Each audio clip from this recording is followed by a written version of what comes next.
प्रिय विद्यार्थियों, मैं राम प्रकाश शुक्ल आप सभी का कक्षा 9 की संस्कृत व्याकरण कक्षा में हार्दिक स्वागत करता हूं।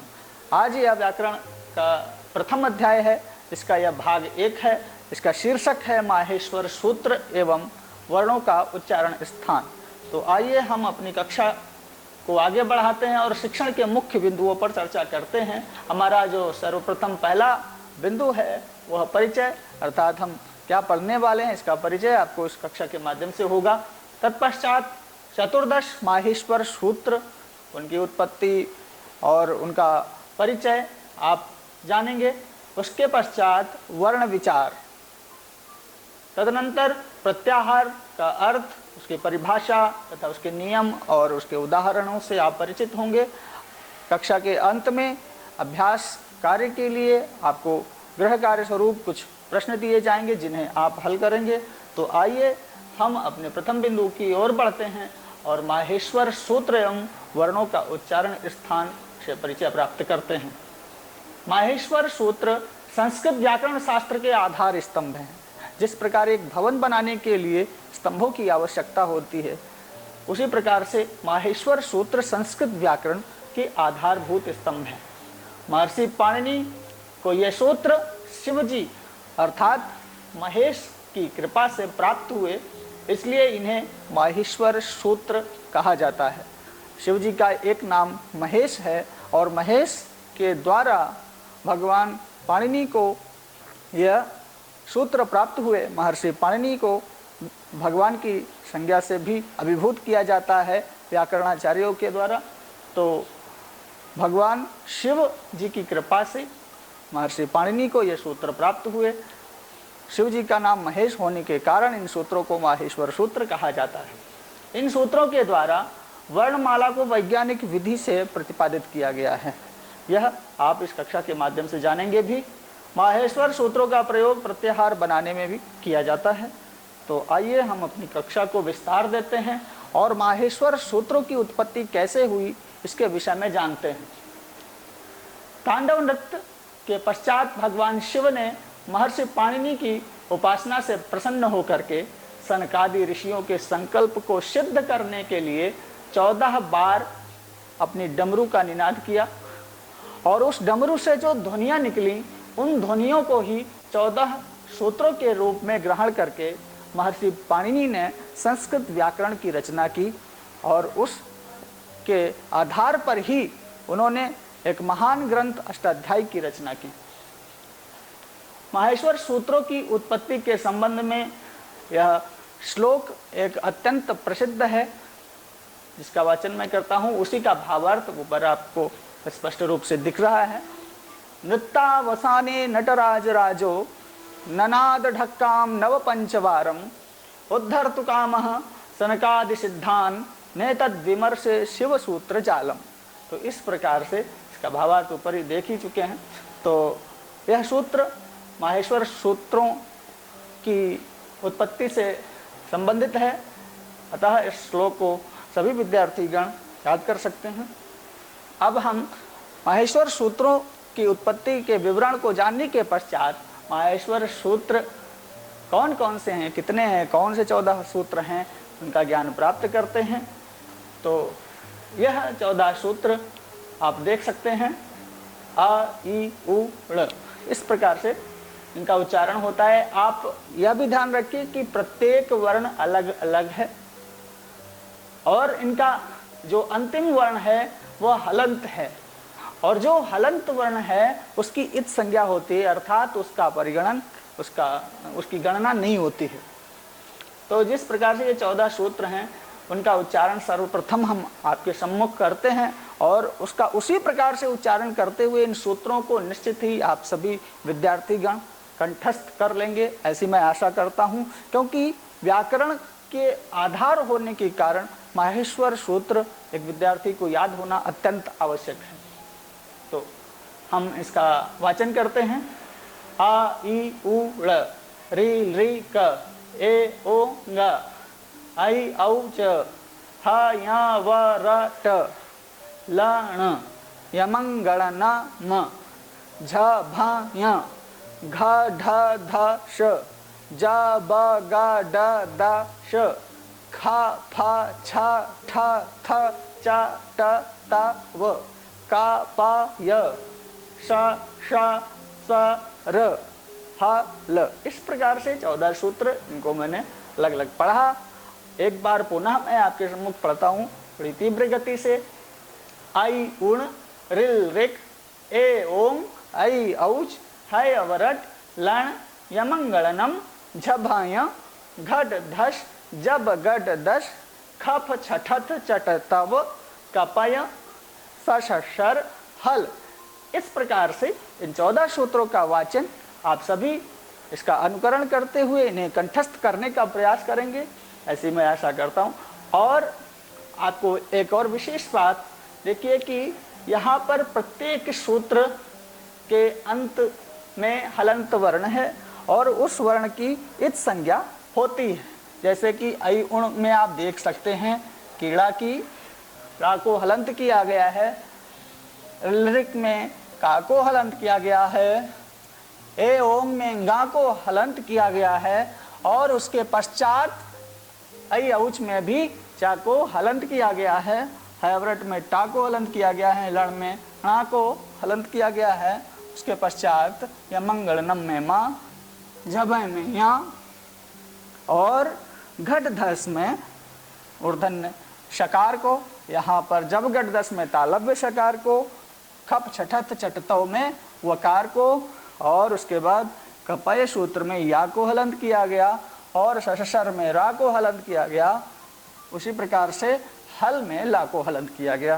तो ये हलंत क्यों किए गए इसका भी एक उद्देश्य है, क्योंकि इनकी गणना नहीं होती है और इन सभी हलंत वर्णों की इत संज्ञा होती है।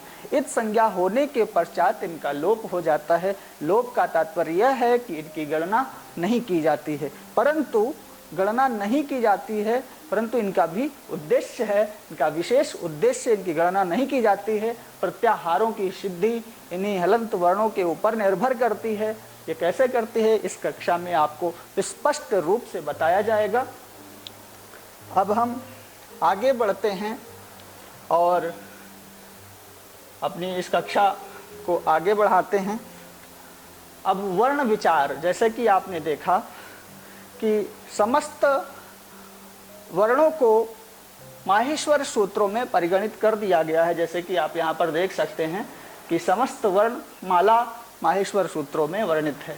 जैसे कि यहाँ पर देख सकते हैं कि प्रथम जो 4 सूत्र हैं उनमें सभी स्वर वर्णों को समाहित कर दिया गया है और बाकी के यहाँ से देखिए ऐ उण से ऐवोच सूत्र तक सभी स्वर वर्ण हैं, स्वर। और उसके बाद हयवरट से हल तक सभी व्यंजन वर्णों को समाहित किया गया है। अर्थात इन सभी वर्णों को अच कहा जाता है, अच। और हल हयवरट के हा से लेकर के हल तक सभी को कहा जाता है हल। हल का अर्थ होता है व्यंजन। तो इस प्रकार से अच और हल, अच अर्थात स्वर, हल अर्थात व्यंजन। तो स्वर और व्यंजन दोनों का परिगणन माहेश्वर सूत्रों में किया गया है, यह भी आप ध्यान रखें। तो बड़े ही वैज्ञानिक पद्धति से माहेश्वर सूत्रों में वर्णों को रखा गया है, यह आपको स्पष्ट होगा। अब हम उन्हीं वर्णों पर विचार करते हैं और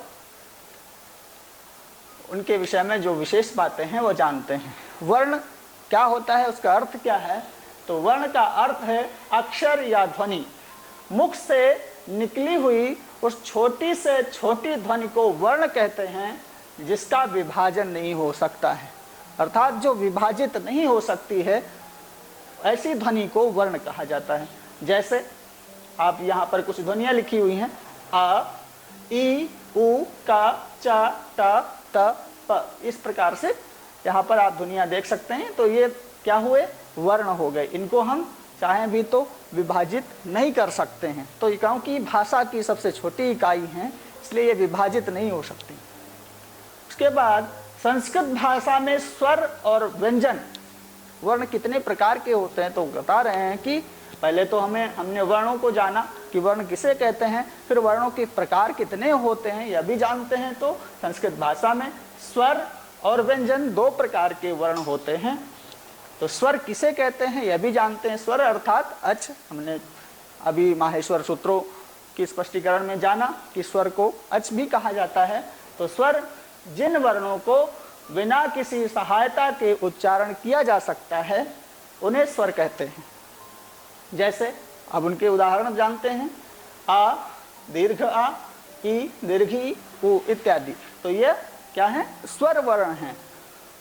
इन्हें हम विभाजित नहीं कर सकते हैं और ये बिना किसी की सहायता के उच्चारण किए जा सकते हैं। अब स्वर कितने प्रकार के होते हैं यह भी जानते हैं। तो स्वर 3 प्रकार के होते हैं, ह्रस्व, दीर्घ और प्लुत। जैसे कि यहाँ पर आप देख सकते हैं कि ह्रस्व, दीर्घ और प्लुत। तो इस प्रकार से 3 स्वर होते हैं और उनकी 3 मात्राएं होती हैं। तो ह्रस्व और दीर्घ, प्लुत ये इनकी विशेषता मात्राएं होती हैं और इन्हीं के आधार पर 3 प्रकार के स्वर होते हैं।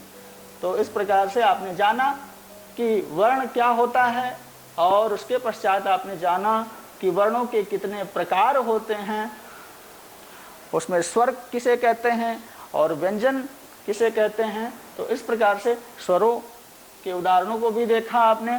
अब हम देखते हैं कि ह्रस्व स्वर क्या होता है। हमने स्वरों के प्रकार जाने, ह्रस्व, दीर्घ और प्लुत। तो ह्रस्व स्वर किसे कहते हैं, जिस स्वर के उच्चारण में एक मात्रा का समय लगे। जिस स्वर के उच्चारण में एक मात्रा का समय लगे उसे ह्रस्व स्वर कहते हैं। जैसे कि उदाहरण में आप देख सकते हैं, आ, ई, उ, री, री। इस प्रकार से ये यहाँ पर दिखाए गए आपको, आ, ई, उ, री, री। ये ह्रस्व स्वर के उदाहरण हैं, अर्थात यह एक मात्रिक होते हैं। यहाँ पर देख सकते हैं कि इनमें एक मात्रा का स्वर लगा हुआ है, एक मात्रिक होते हैं। जहाँ पर एक मात्रा वाला स्वर हो उसको हमें समझना चाहिए कि वह ह्रस्व स्वर होता है। तो यहाँ पर आ में भी एक मात्रा लगी हुई है, ई में एक मात्रा है, उ में भी, री में भी, री में भी। तो इस प्रकार से इन स्वरों में एक मात्रा होने के कारण इन्हें ह्रस्व स्वर कहा जाता है। ह्रस्व को लघु भी कहते हैं। उसके पश्चात हम दीर्घ स्वर को जानते हैं। दीर्घ स्वर किसे कहते हैं, बहुत ही सरल शब्दों में इसका अर्थ है जिस स्वर के उच्चारण में 2 मात्रा का समय लगे उसे दीर्घ स्वर कहते हैं। उदाहरण है दीर्घ आ, दीर्घ ई, दीर्घ उ, दीर्घ री। अब यहाँ पर देख सकते हैं कि जो री होता है वहाँ पर एक इसकी मात्रा लगी हुई है और यहाँ पर 2 लगी हुई हैं, तो इसलिए ये दीर्घ री है।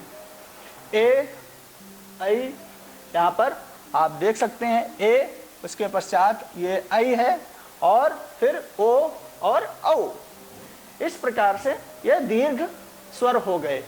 यानी कि इनमें 2 मात्रा होती हैं, 2 मात्राओं का समय लगता है। मात्रा का अर्थ विशेषता होता है काल से, अर्थात एक मात्रा में कितना समय लगता है, 2 मात्राओं में जितना समय लगता है वही मात्राएं होती हैं और उसी के अनुसार स्वरों का निर्धारण होता है। अब आते हैं हमने ह्रस्व स्वर जाना, दीर्घ स्वर जाना और अब प्लुत स्वर की ओर बढ़ते हैं। प्लुत स्वर किसे कहते हैं, जिस स्वर के उच्चारण में 3 मात्राओं का समय लगे उसे प्लुत स्वर कहते हैं। हम स्पष्ट हो जाएं सभी विद्यार्थीगण, प्यारे बच्चों, जिस स्वर के उच्चारण में 3 मात्राओं का समय लगता है उसे प्लुत स्वर कहते हैं। तो एक बात यहाँ पर और स्पष्ट कर दूं, पुनः एक बार देखिए, ह्रस्व स्वर में 1 मात्रा का समय लगता है, दीर्घ स्वर में 2 मात्राओं का समय लगता है और प्लुत स्वर में 3 मात्राओं का समय लगता है। तो अब यहाँ पर देखिए, जिस स्वर के उच्चारण में 3 मात्राओं का समय लगे उसे प्लुत स्वर कहते हैं। प्लुत स्वर के बाद यहाँ पर देखिए यह चिन्ह लगाया जाता है 3 का, क्योंकि इससे हमें संकेत मिलता है कि इसमें 3 मात्राएं होती। तो यह चिन्ह यहाँ पर लगाया जाता है। जैसे कि यहाँ पर देखिए, आ के बाद 3 का चिन्ह लगा हुआ है, तो इसका अर्थ यह है कि यहाँ पर यह प्लुत स्वर है। ई के बाद 3 की यहाँ पर संकेत किया गया है, 3 का चिन्ह लगा हुआ है, इसलिए यहाँ पर इन वर्णों में आप देख सकते हैं कि प्लुत का चिन्ह अंकित है। तो इसलिए ह्रस्व दीर्घ प्लुतों को, स्वरों को आपने जाना। अब हम अन्य वर्णों के विषय में भी जानते हैं। स्वर तथा उनकी मात्राओं का ज्ञान करने के लिए हमें एक श्लोक बड़ा ही प्रसिद्ध है, उसको अवश्य ही प्रत्येक विद्यार्थी को कंठस्थ कर लेना चाहिए, जिससे कि उसको स्वरों की मात्राओं का ठीक ठीक ज्ञान हो सके। यह श्लोक हम उच्चारण करते हैं, इसको ठीक प्रकार से आप सभी विद्यार्थीगण याद कर लेंगे। एक मात्रो भवेद् ह्रस्वो द्विमात्रो दीर्घ उच्यते त्रिमात्रस्तु प्लुतो गेयो व्यंजनम चार्धमात्रिकम। इस प्रकार से यह श्लोक है। एक मात्रो भवेद् ह्रस्वो, अर्थात जो जिसमें एक मात्रा होती है उसको क्या कहते हैं कि उसे ह्रस्व कहा जाता है। अर्थात जिस स्वर में एक मात्रा हो उसे ह्रस्व स्वर, जिस स्वर में 2 मात्रा हो उसे दीर्घ स्वर, और जिसमें 3 मात्राएं होती हैं ऐसे स्वर को प्लुत स्वर कहा जाता है। और सबसे अंत में जब स्पष्ट किया है तो कहा व्यंजनम चार्धमात्रिकम, अर्थात जो व्यंजन होते हैं वह अर्धमात्रिक होते हैं। यहाँ पर आप स्पष्ट रूप से देख सकते हैं कि व्यंजन अर्धमात्रिक होते हैं, जिसमें अर्धमात्रा होती है वो व्यंजन कहलाते हैं। इसीलिए व्यंजन का उच्चारण ठीक प्रकार से हो सके, इसलिए उनको उच्चारण करने में स्वरों की सहायता लेनी पड़ती है। यहाँ पर आप देख सकते हैं एक मात्रो भवेद् ह्रस्वो, फिर दूसरा भाग है दीर्घ को कह रहे हैं यहाँ पर द्विमात्रो दीर्घ उच्यते, फिर त्रिमात्रस्तु प्लुतो गेयो। इस प्रकार से यहाँ पर स्पष्ट किया व्यंजनम चार्ध मात्रिकम। अब इस श्लोक को सभी विद्यार्थीगण ध्यानपूर्वक कंठस्थ कर लेंगे, जिससे कि उन्हें स्वरों का पूरा ज्ञान हो सकेगा। व्यंजन हल, अर्थात व्यंजन यानी हल, जिन वर्णों के उच्चारण में स्वरों की सहायता लेनी पड़े उन्हें व्यंजन अथवा हल कहते हैं। प्रमुख रूप से व्यंजन 4 प्रकार के होते हैं। 4 प्रकार के व्यंजन होते हैं। वो कौन कौन से होते हैं? स्पर्श व्यंजन, ऊष्म व्यंजन, अंतस्थ व्यंजन और संयुक्त व्यंजन। इस प्रकार से ये 4 प्रकार व्यंजनों के होते हैं। अब इन 4 प्रकारों के बारे में भी हम जानते हैं कि स्पर्श व्यंजन किसे कहते हैं, ऊष्म व्यंजन किसे कहते हैं और अंतस्थ व्यंजन किसे कहते हैं और संयुक्त व्यंजन किसे कहते हैं। तो इस प्रकार से पहले हम स्पर्श व्यंजन के बारे में ज्ञान प्राप्त करते हैं। जिन व्यंजनों का उच्चारण करते समय ध्यान पूर्वक सभी विद्यार्थीगण ध्यान से सुनेंगे, जिन व्यंजनों का उच्चारण करते समय जिह्वा तालु आदि स्थानों का स्पर्श करती है उन्हें स्पर्श व्यंजन कहते हैं। अर्थात हमारी जिह्वा जिन वर्णों का उच्चारण करते समय तालु आदि स्थानों का स्पर्श करती है तो उन्हें स्पर्श व्यंजन कहते हैं। इनकी संख्या 25 है। ध्यान पूर्वक आप सभी लोग देखेंगे कि इन स्पर्श व्यंजनों की संख्या 25 है। ये 5 वर्गों में विभक्त हैं। ये 5 वर्ग कौन कौन से हैं? जैसे कि आप नीचे भी देख सकते हैं, ये 5 वर्गों में स्पर्श व्यंजन विभक्त हैं और प्रत्येक वर्ग में 5 व्यंजन होते हैं, यानी 5-5 व्यंजन होते हैं। जैसे कि आप देख सकते हैं, पहला वर्ग ये है क वर्ग और दूसरा च वर्ग और तीसरा वर्ग है ट वर्ग, उसके बाद चौथा ट वर्ग, फिर 5वां प वर्ग। तो ये 5 प्रकार के वर्ग हुए और प्रत्येक वर्ग में 5-5 अक्षर होते हैं, 5-5 वर्ण होते हैं। वर्ण का पर्याय है अक्षर। तो इस प्रकार से आपने देखा क वर्ग में का खा गा घा गा, च वर्ग में चा छा जा झा या, ट वर्ग में टा ठा डा ढा ड़ा, त वर्ग में ठा ता था दा धा न और प वर्ग में पा फा बा भ मा। तो इस प्रकार से आपने देखा कि स्पर्श व्यंजन प्रत्येक वर्ग में 5-5 अक्षर होते हैं और उन 25 वर्णों को ही स्पर्श व्यंजन कहा जाता है। अब आप स्पर्श व्यंजन के पश्चात ऊष्म व्यंजन किसे कहते हैं वो देखेंगे। जिन वर्णों के उच्चारण में वायु के घर्षण से ऊष्मा उत्पन्न होती है उन्हें ऊष्म व्यंजन कहते हैं। इनकी संख्या 4 है। कौन कौन से हैं? तो यहाँ पर बता रहे हैं स्पष्ट रूप से श, आप देख सकते हैं कि इनकी 4 संख्या जो है वो कौन सी है? सा, ये तालव्य शा है, और उसके बाद शा, ये मूर्धन्य शा है, और ये दंत। तो इस प्रकार से आपने देखा कि ये 3 शा और उसके बाद ये हा, इन 4 वर्णों को ऊष्म व्यंजन कहा जाता है। ये सल प्रत्याहार के अंतर्गत भी आते हैं, इसलिए सल ऊष्माणा ऐसा एक सूत्र भी है जो आप आगे व्याकरण में उसका ज्ञान करने पर जानेंगे। उसके पश्चात हम अंतस्थ व्यंजन क्या होते हैं यह जानते हैं। इनकी संख्या भी 4 होती है, अंतस्थित होते हैं। जैसे यण प्रत्याहार के अंतर्गत आने वाले वर्ण जो होते हैं वो अंतस्थ कहलाते हैं, यणोन्तस्था। उसके पश्चात संयुक्त व्यंजन। संयुक्त व्यंजन नाम से ही जैसा कि स्पष्ट हो रहा है, जब संयुक्त अर्थात कोई मिलन हो रहा है तो 2 व्यंजनों के योग से बनने वाले वर्ण को संयुक्त व्यंजन कहते हैं। इनकी संख्या 3 होती है। तो 3 संख्या कौन कौन सी है? छ, त्रा और ज्ञ। तो इस प्रकार से ये 3 व्यंजन संयुक्त व्यंजन कहलाते हैं। और किन किन वर्णों के सहयोग से इनका निर्माण होता है यह यहाँ पर आप स्पष्ट रूप से देख सकते हैं। जो क्षा का निर्माण होता है, का यानी शुद्ध का, जिसमें अलंत लगा हुआ, फिर उसके बाद श अर्थात मूर्धन्य शकार से शा का निर्माण होता है। उसके बाद ता और रा मिल करके त्रा व्यंजन बनता है। उसके बाद जा और या मिल करके ज्ञा का निर्माण होता है। तो इस प्रकार से आपने देखा कि स्पर्श व्यंजन, ऊष्म व्यंजन, अंतस्थ व्यंजन और संयुक्त व्यंजन, इन 4 प्रकार के व्यंजनों के विषय में आपने जानकारी प्राप्त की। अब देखिए अनुस्वार के बारे में पढ़ते हैं, क्योंकि अनुस्वार का भी प्रयोग यहाँ पर किया जाता है। तो अनुस्वार जैसा कि आप यहाँ पर देख सकते हैं कि जिस प्रकार से वर्ण के ऊपर बिंदी लगाई जाती है, ये यहाँ पर दर्शाया गया है। वर्ण के ऊपर लगे बिंदु को अनुस्वार कहते हैं। उदाहरण के लिए जैसे देखते हैं रामम, यहाँ पर माँ के ऊपर जो बिंदु लगा हुआ है उसी को अनुस्वार की संज्ञा दी जाती है। जैसे यहाँ पर भी देखिए ज्ञानम, यहाँ पर जो बिंदु लगा है उसको अनुस्वार कहा जाता है।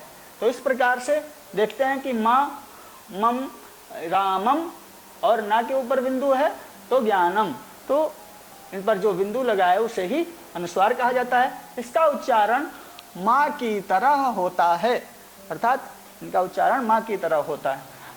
अगला है विसर्ग। विसर्ग किसे कहते हैं? तो यहाँ पर देखिए विसर्ग इस प्रकार से लिखा जाता है, वर्ण की अंतिम ध्वनि, वर्ण की अंतिम ध्वनि, किसी शब्द की अंतिम ध्वनि हा को प्रकट करने के लिए, ठीक, बहुत ध्यान से सभी विद्यार्थी देखेंगे, वर्ण की अंतिम ध्वनि हा को प्रकट करने के लिए अंत में 2 बिंदुओं का प्रयोग होता है। अंत में 2 बिंदुओं का प्रयोग होता है जिसे विसर्ग कहा जाता है। यथा रामः श्यामः आदि। जैसे यहाँ पर आप देख सकते हैं रामा में अंत में हा वर्ण, हा ध्वनि को प्रकट करने के लिए विसर्ग का प्रयोग हुआ है। उसके पश्चात अनुनासिक देखते हैं। प्रत्येक क वर्ग से प वर्ग तक वर्गों के अंतिम वर्ण को अनुनासिक कहते हैं। प्रत्येक वर्ग का जो अंतिम अक्षर होता है उसे अनुनासिक कहा जाता है। जैसे क वर्ग में गा और च वर्ग में या और ट वर्ग में ण और ता वर्ग में न और पा वर्ग में मा। तो इस प्रकार से आपने देखा कि वर्ण विचार जाने और इसके पश्चात हम अपनी कक्षा को और आगे बढ़ाते हैं और प्रत्याहार जानते हैं। प्रत्याहार किसे कहते हैं? जिसका अर्थ होता है कि प्रत्याहार का अर्थ है संक्षिप्त कथन। आद्यंतेन संहिता सूत्र के अनुसार व्याकरण शास्त्र का वह सिद्धांत जो अपनी संक्षिप्त संज्ञा के साथ साथ आदि, मध्य और अंत, यहाँ पर याद रखें कि आदि, मध्य और अंत, प्रत्याहार आदि, मध्य और अंत स्थित इत संज्ञक वर्णों का बोध कराता हो उसे प्रत्याहार कहते हैं। अर्थात प्रत्याहार का तात्पर्य यह है कि वह अपने साथ साथ अंत में और मध्य में स्थित वर्णों का भी बोध कराता है। और संक्षिप्त कथन अर्थात बहुत से छोटे से अक्षरों में अपनी विशद बात को कह देने वाले तत्व को, सिद्धांत को प्रत्याहार कहते हैं। जैसा कि उदाहरण में देखिए, अच यह एक प्रत्याहार है जो कि अत्यंत छोटा है, और परंतु उसे बोध किसका हो रहा है, कितनी दीर्घ बात कही जा रही है यहाँ पर कि अच प्रत्याहार के द्वारा।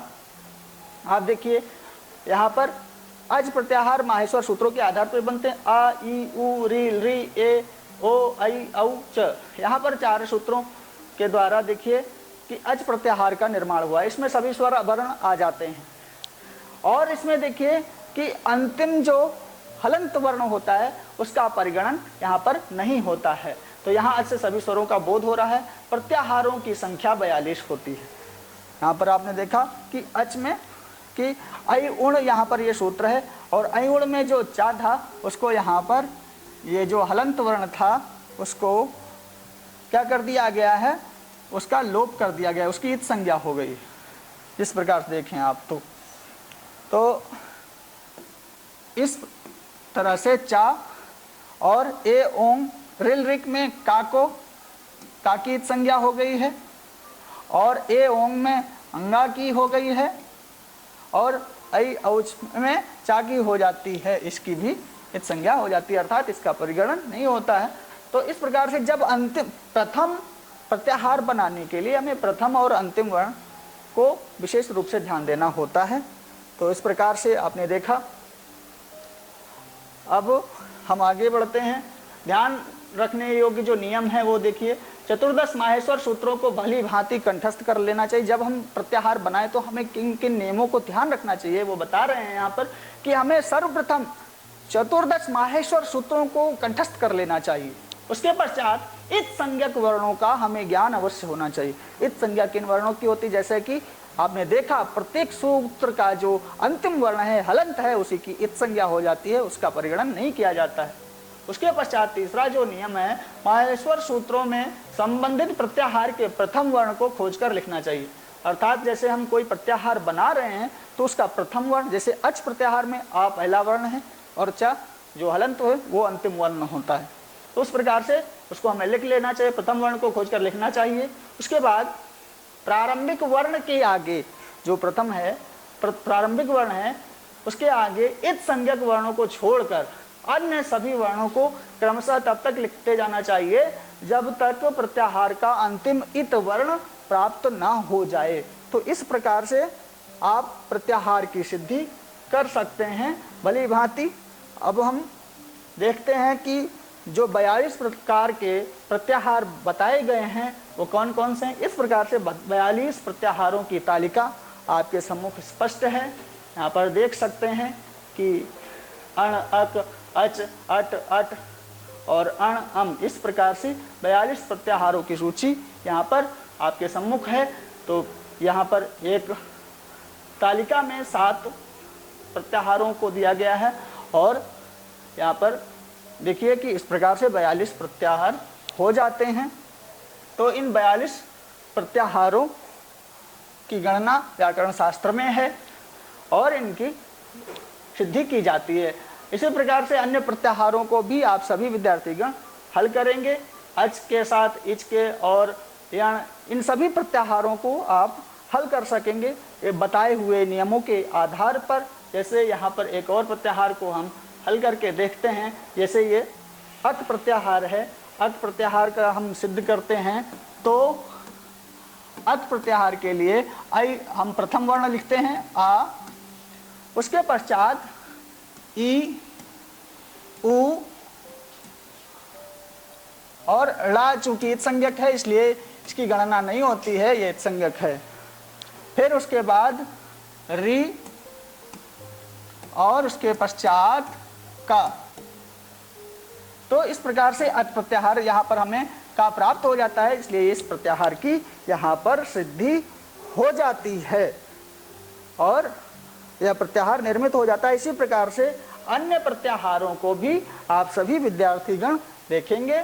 गृह कार्य के लिए कुछ प्रश्न आपको दे रहे हैं। माहेश्वर सूत्रों को कंठस्थ कीजिए, अट, वल, हल, जस प्रत्याहारों को बनाइए, स्वर और व्यंजन के भेदों को स्पष्ट कीजिए, अंतस्थ व्यंजनों को लिखिए, कौन कौन से हैं ये बताइए। आप सभी विद्यार्थीगण इस कक्षा से लाभान्वित हुए होंगे। धन्यवाद।